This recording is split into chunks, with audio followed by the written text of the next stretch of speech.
Olá, boa tarde, pessoal. Estou passando aqui para gravar um videozinho em razão dessa situação de calamidade pública, né? Onde várias cidades no estado do Rio Grande do Sul encontram-se sitiadas em razão desse evento climático ocorrido aí, o alagamento, né? De várias cidades, mais de 400 cidades, certamente atingindo mais de 1 milhão de compatriotas nossos, né, seres humanos, para trazer a consciência algumas pessoas que têm divulgado nas redes sociais informações falsas, ou até mesmo informações que a princípio se deram de uma forma, mas em seguida tiveram seu estado de fato alterado, como por exemplo na questão de caminhões que foram autuados e depois tiveram as multas abolidas e tal, né, em rodovias. Então, assim, a gente pede para as pessoas colocarem a mão na consciência para não ficar espalhando notícia falsa, essas coisas assim. Mas, na minha condição de profissional da área do direito, eu tenho que trazer e demonstrar para as pessoas o texto da lei, ao invés de ficar aqui emitindo juízo de valor, tá bom? Então eu vou trazer, e quem vai fazer essa emissão de juízo de valor serão os senhores aí que estão assistindo o vídeo. Mas a gente, a nossa função, inclusive pedagógica também, não só de liberdade de cátedra, liberdade e imunidade profissional, mas a gente também tem liberdade de cátedra também nesse ponto, né? Então a gente traz aqui para os senhores tomarem conhecimento um texto que já tem quase 100 anos, tá bom? Decreto-Lei número 4657, de 4 de setembro de 1942. Ele sofreu uma alteração aqui pela Lei 12.376, de 2010, porque lá em 1916 foi feito o Código Civil, e aí foi criada essa legislação que tratava de muitos assuntos sobre o Código Civil, mas também tratava de muitos assuntos sobre direito internacional privado e também de alguma coisa de direito administrativo. Porque o Código Civil de 1916, o código anterior, e essa lei de 1942, ela foi feita pelo presidente Getúlio Vargas ainda, né? Então, essa lei, antes dessa alteração da lei 12.376 de 2010, que passou a chamá-la de Lei de Introdução às Normas do Direito Brasileiro, ela chamava Lei de Introdução ao Código Civil, né? Eles chamavam na faculdade de LICC, os professores falavam, olha lá LICC. A gente sempre tem que estar atento que tem umas leis que são muito importantes que as pessoas, às vezes, por ser uma lei esparsa, pequena, esquece-se, né?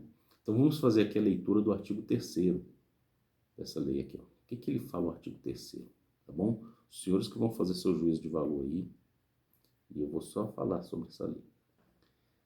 Artigo 3º. Ninguém se excusa de cumprir a lei alegando que não a conhece, tá bom? Então, a partir do momento que uma lei é editada,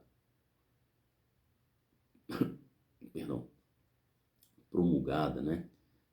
Ainda que ela tenha vetos sejam derrubados ou não, ela tem uns artigos que entram em vigor, né? E possui eficácia jurídica, porque a legislação, nesse caso aqui, foi feita pelo Poder Executivo, que era o decreto-lei. Mas normalmente as leis são editadas pelo Congresso Nacional. Então, nesse caso aqui, ela também tem uma eficácia semelhante à legislação editada pelo Congresso Nacional, apesar de ser um decreto do Executivo, que é um decreto-lei.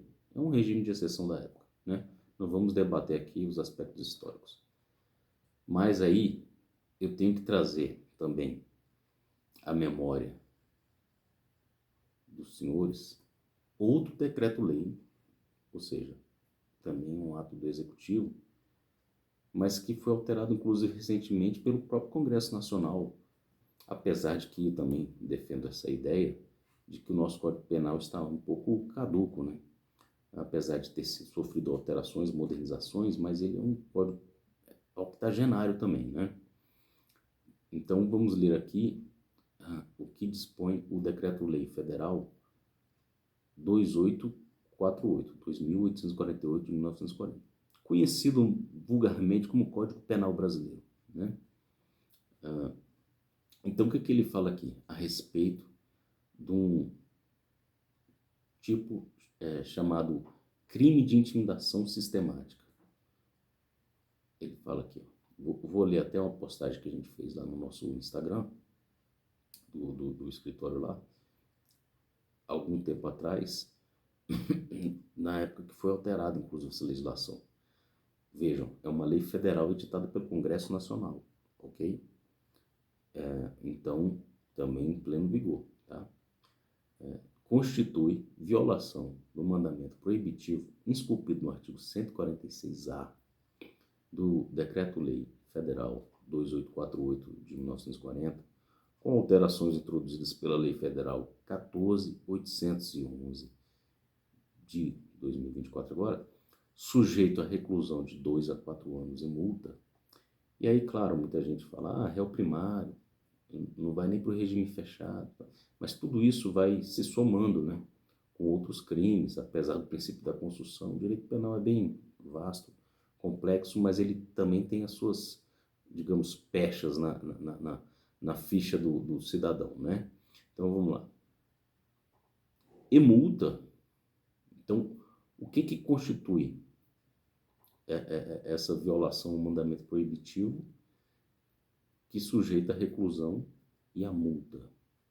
Aí, vamos lá. Intimidar sistematicamente, individualmente ou em grupo, mediante violência física ou psicológica, ou uma ou mais pessoas, ou seja, pode ser apenas uma, pode ser duas ou mais, etc., né?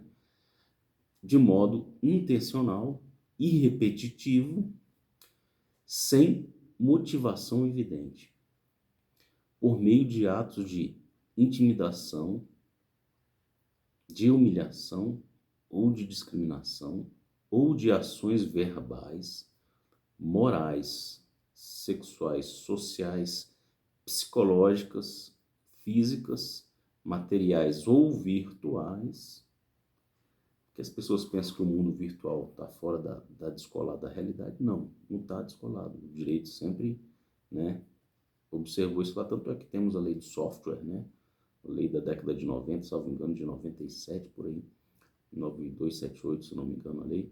Então, ou virtuais, inclusive se a conduta é realizada por meio de rede de computadores, de rede social, que pode ser um smartphone, né? De aplicativos, também smartphone, aí pessoal aí que, né, iOS e outros sistemas operacionais aí, de jogos online ou por qualquer outro meio ou ambiente digital ou transmitida em tempo real, tá certo? Então aqui, ó, isso aqui é a transcrição aqui do artigo 146-A, que foi introduzido agora no Código Penal, é recente, então atentem para esse detalhe. Antes se tipificava como coação, às vezes coação no curso do processo, às vezes ameaça, mas agora nós temos um tipo penal bem específico, tá bom? Então, o pessoal que fica transmitindo conteúdos aí inverídicos, tome cuidado e não precisa seguir nossa orientação. Façam o seu próprio juízo de valor analisando esse vídeo. Eu agradeço pelas audiências. Não nos crucifiquem, nós profissionais da área jurídica temos o dever, não só moral, mas ético, estatutário, né? Ilegal, de trazer o conhecimento aos senhores aí do meio, do público em geral, que a gente chama de público leigo, né? Embora tenha muita gente que tenha muito conhecimento, claro, mas tecnicamente a pessoa pode até alegar que é leigo, mas há um limite para a boa fé, tá bom? Boa tarde e fica aí a recomendação, tá bom? Muito obrigado pelas audiências.